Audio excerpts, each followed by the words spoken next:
नमस्कार, FM news देख रहे हैं आप। मैं हूं आपके साथ अंजलि सिंह।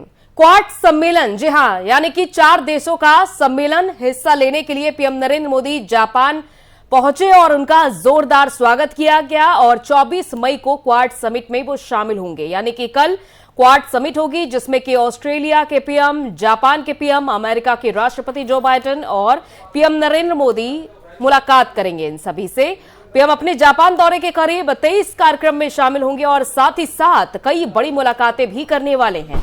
पीएम नरेंद्र मोदी टोक्यो में मंगलवार शाम तक रुकेंगे और अपनी 40 घंटे की जापान यात्रा के दौरान पीएम अमेरिकी राष्ट्रपति जो बाइडेन, जापान के प्रधानमंत्री फुमियो किशिदा और ऑस्ट्रेलिया के नवनिर्वाचित प्रधानमंत्री एंथनी अल्बनीज से मुलाकात करेंगे।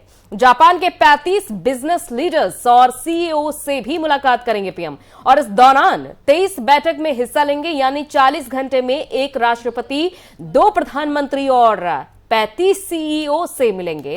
क्वाड का यह सम्मेलन ऐसे वक्त में हो रहा है जब रूस यूक्रेन के बीच जारी जंग से पूरी दुनिया प्रभावित है।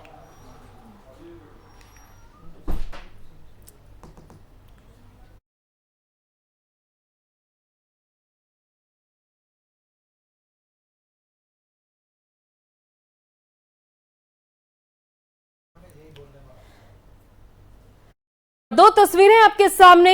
ये भारतीय समुदाय ने पीएम नरेंद्र मोदी का स्वागत किया है। जापान दौरे पर है पीएम नरेंद्र मोदी। कल ही रात को पीएम रवाना हुए थे जापान के लिए और आज उनका स्वागत सत्कार किया गया। दूसरी तस्वीर में पीएम नरेंद्र मोदी बच्चों से बातचीत करते हुए नजर आ रहे हैं।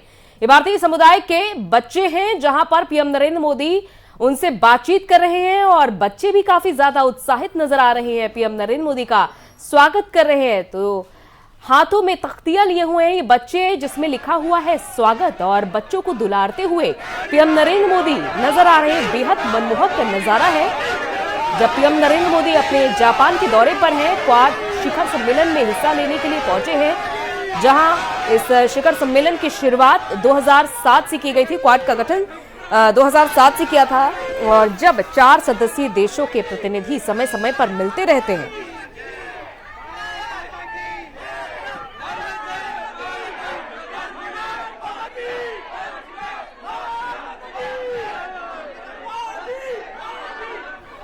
और हमारे साथ पूर्व राजनयिक मंजू सेठ जी जुड़ चुकी हैं। मंजू जी, स्वागत है आपका एफएम न्यूज में।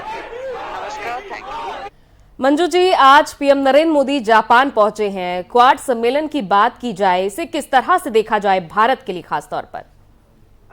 जैसे आप जानते हैं, भारत के लिए इम्पोर्टेंट है क्वाड, और जो वहाँ पे और मीटिंग्स भी होंगी, बायलैटरल मीटिंग्स भी होंगी सब हेड्स ऑफ गवर्नमेंट और वहाँ पे प्रेसिडेंट बाइडेन के साथ और prime minister of Australia elect जो हैं और प्राइम मिनिस्टर ऑफ जापान। और क्वाड की मीटिंग कल होने की प्रोग्राम जो है उसमें वो जरूर डिस्कस करेंगे सारे मुद्दे, और इंक्लूडिंग ऑफ कोर्स यूक्रेन और में जो चल रही है लड़ाई, उसकी जरूर डिस्कशन होगी। लेकिन उसका जो मेन रीजन जो अब और मेन एजेंडा जो रहेगा, सिक्योरिटी, इकोनॉमिक एंड थोड़ा जो कोऑपरेशन जो इंडो पैसिफिक में टू इंश्योर कि वहाँ पे फ्रीडम ऑफ नेविगेशन हो और मैरिटाइम सिक्योरिटी वहाँ पे कायम रहे, और थोड़ा सा चाइना का जो रवैया है उसकी तरफ अपने आप को चौकन्ना रखना और अलर्ट रखना, और उनके ऊपर भी थोड़ा दबाव अगर डाल सकते हैं तो डालने की कोशिश करेंगे, ताकि वहाँ पे थोड़ा सेफ्टी रहे, सिक्योरिटी रहे सब देशों की। खासकर जो वहाँ पे बिल्कुल इंडो पैसिफिक रीजन में बिल्कुल वहीं पे जुड़ते हैं जापान, और जिनको ज्यादा थोड़ा सा धमकी दी गई थी रिसेंटली चाइना द्वारा, और कोरिया और साउथ कोरिया। तो ये सब जो मुद्दे हैं ये सब जरूर डिस्कस करेंगे, और इलीगल फिशिंग के हैं, बहुत सारे और मुद्दे भी होंगे जो क्वाड में डिस्कस होंगे। और ये अभी तक डिफेंस कोऑपरेशन को रैंप अप करेंगे, लेकिन कितना उस पे एक्चुअली ऑन द ग्राउंड होगा अभी कहना मुश्किल है, लेकिन डेफिनेटली इसको एक वो इम्पैक्ट इस क्वाड मीटिंग में। अब चीन की ओर से बार बार ये कहना है कि जो अमेरिका की इंडो पैसिफिक रणनीति है वो असफल ही हो रही है। पता नहीं वो उनका व्यू है, लेकिन अभी तक क्योंकि हमने अगर आप देखेंगे हम ये जो क्वाड की जो कोऑपरेशन है अभी तक इकोनॉमिक फोकस है और सिक्योरिटी एंड डिफेंस इतना नहीं है, तो इसलिए चीन को इस वक्त नहीं लग रहा है कि हमें कुछ खास वारी करने की जरूरत है। बट साथ में आप देखेंगे उनके ऐसे स्टेटमेंट्स भी आए हैं, वो वारिड हैं कि ये 4 देश जो हैं इकट्ठा हो जाएंगे तो आगे चल के इनकी अगर सिक्योरिटी और डिफेंस कोऑपरेशन ज्यादा स्ट्रांग हुई तो चीन को हो सकता है खतरा। अब देखिए 35 सीईओ से भी मुलाकात करी है पीएम नरेंद्र मोदी ने, अब क्या इसे समझा जाए? ये इन सब सीईओ से, क्योंकि हम चाह रहे हैं कि कोलैबोरेशन लेटेस्ट टेक्नोलॉजी की हो, ट्रांसफर ऑफ टेक्नोलॉजी हो, डिफेंस में हो, हर एक जगह हो, तो उनसे डिस्कशन जो करेंगे तो उनको बताएंगे कि हमारे पास क्या क्या एरियाज हैं जहां हम लोग और कैसे हम उनको ईज ऑफ बिजनेस को और बढ़ाएंगे और उनको इनवाइट करेंगे, फैसिलिटेट करेंगे जब वो इंडिया आए ताकि वो यहाँ सेटअप कर सकें और अपना हमारी जो म्यूचुअल इंटरेस्ट में कंपनी जो उनके कंपनीज हैं उनको भी बेनिफिट हो और इंडिया को भी बेनिफिट हो, क्योंकि बहुत टेक्नोलॉजी रैपिडली चेंज हो रही है every minute I should say, तो वो हमको भी और डिफेंस में खासकर, तो उसके लिए सब इकट्ठा होके सब कंपनीज को इंडिया में वो अलग अलग जगह आना, उनको चाहते हैं कि वो इन्वेस्टमेंट करें यहाँ पे और मैन्युफैक्चरिंग इंडिया के, और जो डिपेंडेंसी है चीन से वो थोड़ी सी मूव आउट हो सप्लाई चेन्स की और मैन्युफैक्चरिंग की। चलिए, बहुत बहुत शुक्रिया तमाम बातचीत करने के लिए आपका। तो जो निर्भरता है चीन के ऊपर अन्य देशों की वो कुछ हद तक कम हो सके, तो ये क्वाड सम्मेलन कई इसके प्रारूप तय हुए और उसके बाद कई मोर्चों पर बातचीत भी होगी। कल होगा क्वाड सम्मेलन, तो देखना होगा किन किन मायनों में खास होता है ये क्वाड सम्मेलन।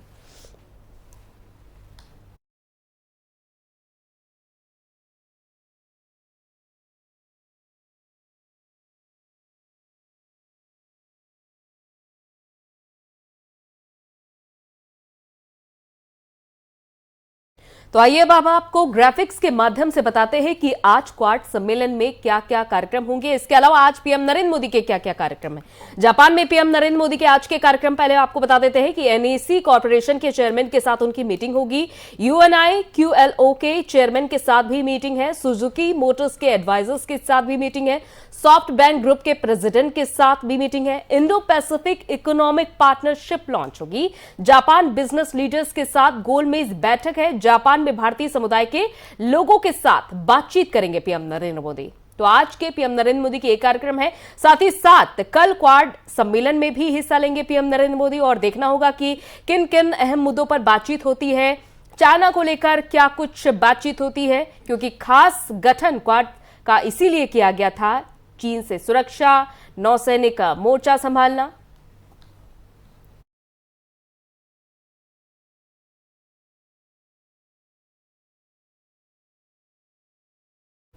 और उत्तर प्रदेश में 18वीं विधानसभा के बजट सत्र के पहले ही दिन राज्यपाल के अभिभाषण पर सपा ने विधानसभा में जमकर हंगामा किया। अभिभाषण के दौरान सपा विधायक नारेबाजी करते दिखाई दिए। समाजवादी पार्टी के विधायकों ने जमकर हंगामा किया। विधानसभा के अंदर सरकार के खिलाफ कई मुद्दों को लेकर समाजवादी पार्टी के विधायकों ने प्रदर्शन किया। 26 मई को सरकार बजट पेश करेगी और वहीं मीडिया से बातचीत करते हुए सीएम योगी आदित्यनाथ ने सभी दलों से शांति बनाए रखने की अपील की है और साथ ही कहा है कि सरकार सभी विषयों पर चर्चा करने को तैयार है।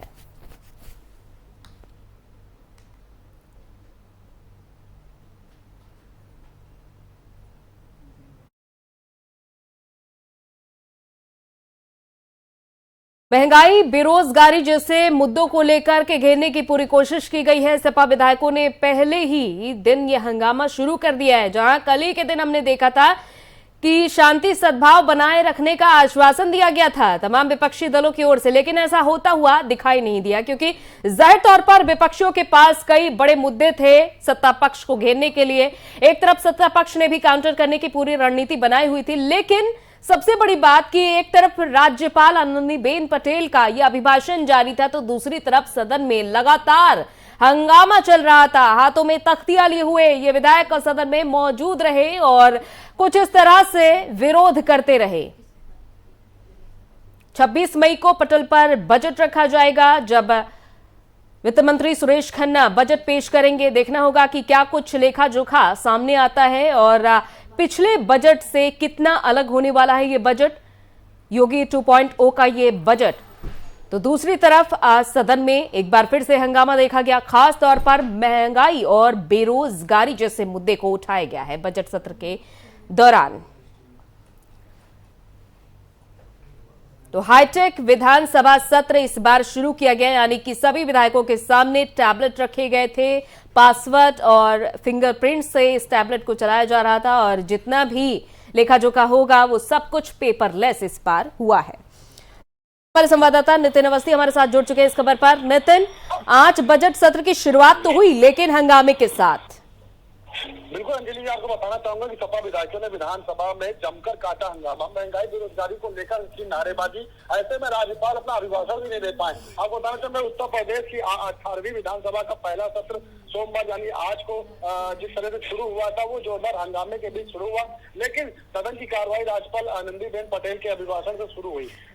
मगर अभिभाषण शुरू होने से पहले ही समाजवादी पार्टी के विधायक बैनर और पोस्टर लेकर सदन के बीचों बीच में आ गए और नारेबाजी करने लगे। सपा विधायकों ने महंगाई, बेरोजगारी, भ्रष्ट कानून व्यवस्था, भर्ती परीक्षाओं में धांधली, सरकारी स्वास्थ्य सेवाओं में व्याप्त भ्रष्टाचार, गरीबों के घरों में चल रहे बुलडोजर, बेमिसाल बिजली कटौती, असुरक्षित बेटियों किसानों के दुर्दशा मुद्दों पर सरकार के जवाब मांगते हुए जमकर हंगामा काटा। आपको बताना चाहूंगा कि इस पर समाजवादी पार्टी ने ट्वीट भी किया है इसको लेकर। और इसके अलावा वहीं राज्यपाल की बात करें, राज्यपाल ने उत्तर प्रदेश सरकार की उपलब्धियों गिनाते हुए उन्होंने राज्य में स्वरोजगार को लेकर योजनाओं पर विशेष जोर दिया। उन्होंने कहा कि लघु उद्योगों की स्थापना और SSMI पर बल दिया गया। लखनऊ से गाजीपुर तक पूर्वांचल एक्सप्रेस का निर्माण किया गया। उन्होंने कहा कि इसके अलावा सरकार ने किसानों का बकाया गन्ना मूल्य का भुगतान भी किया और 20 सिंचाई परियोजनाओं को पूरी गई। तो प्रदेश में विमान सेवा बेहतर किए जाने पर काम हुआ। 5 अंतर्राष्ट्रीय हवाई अड्डे का निर्माण किया गया। जेवर में एशिया का सबसे बड़ा हवाई अड्डा बनाया गया और रक्षा उत्पादन के लिए क्षेत्र में अहम कदम उठाए गए। तो ये कहीं ना कहीं राज्यपाल ने वहां पर जो सरकार की उपलब्धियां थी, जो काम थे, उनको गिनाया। कहीं ना कहीं इसको लेकर ही सपा विधायकों ने जोरदार हंगामा काटा। और आज सदन जिस तरह से चलना चाहिए था, पहले ही दिन सदन में उस तरह से काम नहीं हो सका और लोगों को जो सवाल जवाब मिल रहे थे टैबलेट पे, वो कहीं ना कहीं उनकी समझ में आने से पहले ही हंगामा शुरू हो गया। तो सबसे अहम बात यह है कि हंगामे के बीच सदन चलाना बहुत बड़ी बात होती है और ऐसे में राज्यपाल का अभिभाषण भी अधूरा रह गया। यानी कि दो बड़ी मुश्किलें, जैसे कि आपने बताया नितिन, एक तरफ पेपरलेस विधानसभा सत्र की शुरुआत हुई, उसे पहले समझने में थोड़ी सी मुश्किलें आ ही रही थी कि इधर हंगामा भी शुरू हो गया। बिल्कुल बिल्कुल अंजलि जी, जिस तरह से इस बार कह सकते हैं कमीशन किया जा रहा है, यानी सब कंप्लाइज हो चुका है, ऑनलाइन सब रहेगा और जितने भी प्रसारण था वो डीडी न्यूज पर देखा जा रहा था सरकारी। तो ये कहा जा सकता है कि जितने भी जो वहाँ पर विधानसभा के अंदर की जो चीजें दिख रही थी वो जनता देख सकती थी। लेकिन हालांकि इससे सबसे महत्वपूर्ण बात ये बताना चाहेंगे कि ये विधानसभा सुन होने से पहले जो कागजी तौर पर पहले चलता था, अब टैबलेट पर सारे क्वेश्चन आ रहे थे, उनको कहीं ना कहीं विधायकों को समझने में थोड़ी बहुत समय लग रहा था। उसको देखते हुए कहीं ना कहीं हंगामा पहले शुरू हो गया। लेकिन सबसे अहम बात आपको बताना चाहूंगी, 3:30 बजे एक बैठक बुलाई गई, सर्वदलीय बैठक बुलाई गई है अभी, और उसमें कहीं ना कहीं इन चीजों को रखा जाएगा कि किसकी क्या समस्या है और जिस तरह से जो सवाल जवाब है उनको किस तरह से हैंडल किया जाएगा, इनकी कहीं ना कहीं चर्चा होगी। और इसकी चर्चा में कहीं ना कहीं विधानसभा अध्यक्ष सतीश महाना मौजूद होंगे और वो सभी विधायकों को इसकी जानकारी मिले। और इससे पहले कल इसी कड़ी में चर्चा हुई थी, कुछ विधायक नहीं पहुंच पाए थे, जिनको आज फिर से बुलाया गया है। 3:30 बजे फिर से इन पर चर्चा की जाएगी। लेकिन सबसे अहम बात यह है कि आज के विधानसभा सत्र में आजम खां भी उपस्थित हुए थे, उनके बेटे अब्दुल्ला भी आए हुए थे। उन्होंने साफ तौर पर कुछ जरूर नाराजगी जताई कि उनकी जान तो जोखिम में है। ये सब मुद्दे जरूर रखे उन्होंने और ये भी कहा कि उनका इनकाउंटर हो सकता था कहीं ना कहीं। तो ये जो चीजें थी ये कहीं ना कहीं सबसे ज्यादा देखने वाली लायक थी, क्योंकि उन्होंने कहीं ना कहीं ये खतरा मंडराया है कि उनकी जान को खतरा। तो ये मुद्दे जरूर देखे जा रहे थे। वहीं सपा से नाखुश दिख रहे थे, लेकिन आज विधानसभा में वो दिखे और सपा के साथ खड़े हुए दिखे, तो ये कहा जा सकता है कि अभी वह सपा के साथ ही रहेंगे। और तीसरे मोर्चे की जो बात की जा रही थी उस पर कहीं ना कहीं बाद में ध्यान देंगे। हो सकता हो कि आगे की क्या रणनीति हो, ये देखने वाली बात होगी। जी चलिए, बहुत बहुत शुक्रिया नितिन तमाम जानकारी के लिए। तो आगे की क्या रणनीतियां होंगी ये देखना होगा। फिलहाल आज जिस तरीके से ये सदन की कार्यवाही बाधित हुई उसके बाद स्थगित भी करनी पड़ी, क्योंकि हंगामा पुरजोर तरीके से जारी रहा।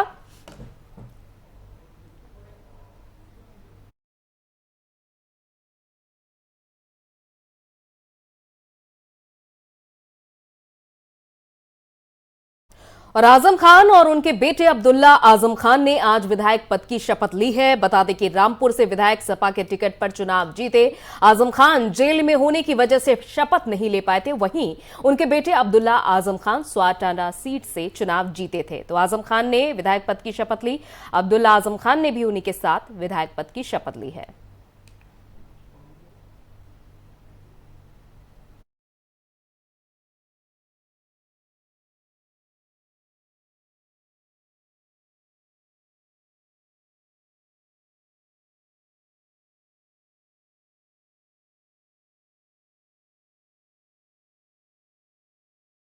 गाड़ी जेल में इंस्पेक्टर ये थ्रेट दे सकता है। अरे भाई घूमेगा तो जाइएगा, आप पर बहुत मुकदमे हैं, ऐसा ना हो कि आपका तो जब इतने खतरे हैं तो फिर ये कहना कि मेरा सफर कहाँ का है मुझे खुद नहीं पता। गाड़ी आजम खान जो विधानसभा का सदस्य निर्वाचित हुआ हूँ, सत्यनिष्ठा से प्रतिज्ञा करता हूँ कि मैं विधि द्वारा स्थापित भारत के संविधान के प्रति सच्ची श्रद्धा और निष्ठा रखूंगा। मैं भारत की प्रभुता और अखंडता अक्षुण्ण रखूंगा तथा जिस पद को मैं ग्रहण करने वाला हूँ उसके कर्तव्यों का श्रद्धापूर्वक निर्वहन करूंगा।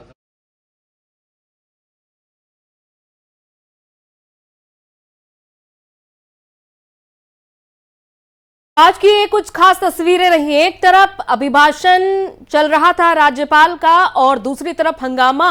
लेकिन आज की जो तस्वीर जिस पर सभी की निगाहें टिकी हुई थी, जो सीट अलॉट थी आजम खान की अखिलेश यादव के ठीक बगल में, वहां पर बैठे ही नहीं, क्योंकि विधानसभा सत्र की इस कार्यवाही में आजम खान ने हिस्सा ही नहीं लिया। सबसे बड़ी बात तो ये नाराजगी आखिर कब तक चलेगी, ये फिलहाल देखना होगा, क्योंकि आजम खान तो ये साफ कह चुके हैं कि उनकी नाराजगी नहीं है। साथ ही साथ एक और उन्होंने बड़ी बात कही है कि मेरी जान को खतरा है, सफर कहां तक है मुझे पता नहीं है। ये उनका निशाना किसकी तरफ था, ये फिलहाल कह पाना मुश्किल है। 20 मई को उनकी रिहाई हुई और उसके बाद आजम खान सभी से मिलने के लिए गए। कल विधानमंडल की सपा की बैठक हुई, उसमें बैठक में आजम खान शामिल नहीं हुए, शिवपाल यादव भी नहीं शामिल हुए। और आज जब विधानसभा सत्र की कार्यवाही शुरू हुई तो उसमें भी सिर्फ शपथ लेने की तस्वीरें सामने आई आजम खान और अब्दुल्ला आजम खान की। लेकिन शपथ लेने के बाद आजम खान बजट सत्र की इस कार्यवाही में नजर नहीं आए। चर्चा है कि शपथ के बाद वो वापस रामपुर भी चले गए। अखिलेश के ठीक बगल की सीट उनको अलॉट हुई थी। विधानसभा में उनकी अखिलेश से मुलाकात हुई या नहीं हुई, इस पर फिलहाल अभी एफएम न्यूज कुछ नहीं कह रहा है। लेकिन इससे पहले ये देखने वाली बात थी कि विधानसभा सत्र की कार्यवाही में वो शामिल नहीं हुए।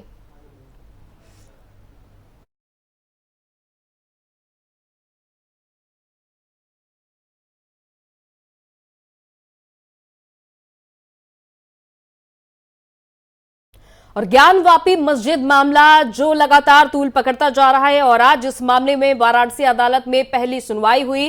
काशी विश्वनाथ मंदिर के महंत आज केस फाइल करेंगे। शिवलिंग की पूजा के लिए कोर्ट में केस फाइल करेंगे। जिला अदालत में आज पहली सुनवाई होगी। तो सुप्रीम कोर्ट ने जिला अदालत को 8 हफ्ते में सुनवाई पूरी करने का निर्देश दिया है। ज्ञानवापी मस्जिद मामले पर वाराणसी कोर्ट में आज सुनवाई होनी है। सुप्रीम कोर्ट के आदेश के बाद होने वाली इस सुनवाई में कोर्ट हिंदू और मुस्लिम पक्ष दोनों की बातें सुनेगा। कोर्ट के सामने कुल 3 याचिकाएं दायर हुई हैं। इसमें दोनों पक्षों की तरफ से अलग अलग मांगे की गई हैं। लक्ष्मी देवी, राखी सिंह, सीता साहू, मंजू व्यास, रेखा पाठक ने हिंदू पक्ष की तरफ से याचिकाएं दाखिल की हैं और अलग अलग गुजारिश भी की है। तो वहीं मुस्लिम पक्ष की तरफ से मस्जिद कमेटी ने याचिका दायर की थी। तो दलीलें रखी गई हैं। मुस्लिम और हिंदू पक्ष दोनों की ओर से 8 हफ्ते का यह समय दिया गया है जिला अदालत को। सुप्रीम कोर्ट की ओर से देखना यह होगा कि अब आगे इस पूरे मामले में क्या कुछ फैसला लेता है जिला अदालत, क्योंकि जिला जज अब इस पूरे मामले को गंभीरता से देख रहे हैं। ये भी कहना है सुप्रीम कोर्ट का कि किसी अनुभवी हाथ में केस ट्रांसफर किया जा रहा है और इस पूरे मामले को प्रायोरिटी बेस पर देखा जाए। और यही आज सुनवाई के दौरान भी देखना होगा कि जब केस फाइल की जाएगा तो फिर उसके बाद सुनवाई के दौरान क्या कुछ होता है।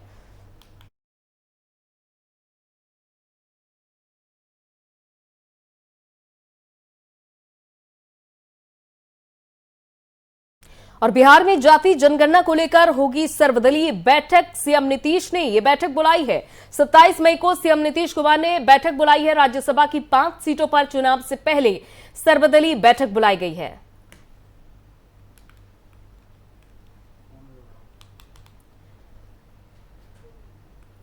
तो बिहार में जाति जनगणना को लेकर लगातार विवाद हो रहा है, मांगे उठ रही हैं। एक तरफ आरजेडी भी मांग उठा रही है और इससे पहले जहां तेजस्वी यादव ने यह कहा था कि अगर नीतीश कुमार ने उनके साथ मुलाकात नहीं की तो वो प्रदर्शन भी करेंगे, और दोनों के ही सुर मिलते हुए दिखाई दे रहे हैं। आरजेडी और जेडीयू दोनों के सुर जाति जनगणना को लेकर मिलते हुए दिखाई दे रहे हैं, लेकिन बीजेपी की ओर से अभी तक इस पूरे मामले में कुछ भी स्पष्ट तौर पर नहीं कहा जा रहा है। सीएम नीतीश कुमार ने जहां बैठक भी बुलाई है, 27 मई को सीएम नीतीश कुमार ने ये बैठक बुलाई है। तो राज्यसभा की 5 सीटों पर चुनाव भी होना है 10 जून को। उससे पहले ये सर्वदलीय बैठक बुलाया जाना।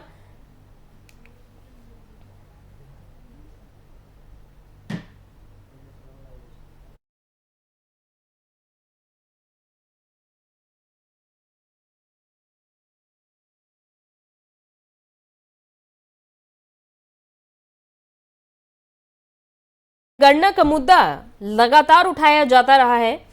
विपक्ष की ओर से अभी तक मांग उठाई जा रही थी और अब यह देखना होगा कि सीएम नीतीश कुमार जाति जनगणना के मुद्दे को लेकर कितना ज्यादा गंभीर नजर आते हैं। क्या बीजेपी अब इस पूरे मामले में गंभीरता दिखाएगी, तत्परता दिखाएगी? क्या दोनों ही मिलकर कोई नया समाधान निकालेंगे कि जाति जनगणना को लेकर विचार विमर्श किया जाए और जाति जनगणना वाकई में कराई जाए? क्योंकि बिहार में इसकी लंबे समय से मांग उठ रही है। हालांकि बिहार समेत कई राज्य ऐसे हैं जहां पर जाति जनगणना की मांग अभी तक उठाई जाती रही, लेकिन खास तौर पर अब बिहार में इस मुद्दे को उठाया जा रहा है। और सीएम नीतीश कुमार ने आज ये बैठक बुलाई है 27 मई को। 5 सीटों पर राज्यसभा में चुनाव होना है। राज्यसभा की 5 सीटों पर चुनाव होना है और उससे पहले सर्वदलीय बैठक बुलाई गई है। तो देखना होगा कि मंथन क्या होता है जाति जनगणना को लेकर। इस सर्वदलीय बैठक में क्या विचार विमर्श होते हैं, क्या राय मशवरा होती है। और कुलदीप हमारे संवाददाता इस खबर पर हमारे साथ जुड़ चुके हैं। कुलदीप, जाति जनगणना जो मुद्दा लगातार बिहार में उठता रहा है और अब सीएम नीतीश कुमार ने सर्वदलीय बैठक भी बुलाई है 27 मई को। बिल्कुल, देखिए, नीतीश सरकार का इस पूरे मुद्दे पर स्टैंड बड़ा क्लियर है। नीतीश कुमार जो है वो नेता है जो पुरजोर तरीके से ये मांग करते रहे कि देश में जातिगत जनगणना होनी चाहिए। और न सिर्फ नीतीश कुमार बल्कि बिहार के जो तमाम बड़े राजनीतिक दल है वो भी इस बात से सहमत है कि देश को इस वक्त जातिगत जनगणना की जरूरत है। और यही वजह है कि 2 बार इससे जुड़ा हुआ जो बिल है वो बिहार विधानसभा में बिहार सरकार की तरफ से पेश भी किया जा चुका है। और अब इस मामले पर नीतीश कुमार एक कदम और आगे बढ़े हैं और उन्होंने इस मुद्दे को लेकर बिहार के जो तमाम राजनीतिक पार्टियां हैं उनकी एक सर्वदलीय बैठक बुलाई है ताकि जातिगत जनगणना के मुद्दे पर एक आम सहमति जो है वो बिहार के राजनीतिक दलों के बीच में बन सके। लेकिन अगर आप चाहे आरजेडी की बात करें, आप जेडीयू की बात करें, तो तमाम जो बिहार की राजनीतिक पार्टियां हैं वो इस मांग को कई बार उठा चुकी है कि देश में जो है वो जातिगत जनगणना होनी चाहिए। सिर्फ बिहार में बीजेपी पार्टी एक ऐसी है जो जातिगत जनगणना का विरोध। बिल्कुल। अब कुलदीप, बैठक तो बुलाई गई है, क्या सभी पार्टियों की सहमति हो चुकी है सर्वदलीय बैठक में शामिल होने के लिए? देखिए, इसमें लगभग सभी पार्टियों को न्योता जो है वो बिहार सरकार की तरफ से भेजा जाएगा और इसमें उम्मीद ये की जा रही है कि जो पार्टियां जो है जातिगत जनगणना के समर्थन में है वो इस सर्वदलीय बैठक में शामिल होगी। हालांकि बीजेपी इस बैठक में शामिल होगी या नहीं होगी उस पर अभी सस्पेंस है, क्योंकि जैसा कि मैं आपको पहले ही बता रहा था कि बिहार में बीजेपी पार्टी जो है इस जातिगत जनगणना का विरोध कर रही है, क्योंकि केंद्र सरकार ने सुप्रीम कोर्ट में एक हल्फनामा दायर कर अपना स्टैंड क्लियर किया था कि वो देश में जातिगत जनगणना नहीं कराना चाहती। लेकिन जो राजनीतिक दल चाहे वो नीतीश कुमार हो, चाहे वो अखिलेश यादव हो या फिर तेजस्वी यादव हो, जो लोग इस जातिगत जनगणना को कराने का समर्थन कर रहे हैं, उसके पीछे इन नेताओं की दलील ये है कि 1931 के बाद से देश में कभी भी जातिगत जनगणना नहीं हुई है, यानी आजादी से पहले आज तक देश में जो है वो जातिगत जनगणना नहीं हुई। तो ऐसे में देश में जातिगत जनगणना होना जरूरी है ताकि जो पिछड़ा वर्ग है, जो शोषित वर्ग है, जो गरीब वर्ग है, उसकी स्थिति का पता जो है इस सेंसस के जरिए चल सकता है। और इसकी एक दूसरी वजह ये भी है, लेकिन अब देखना होगा कि सर्वदलीय बैठक होती है तो क्या कुछ होता है। बहुत बहुत शुक्रिया कुलदीप तमाम जानकारी के लिए।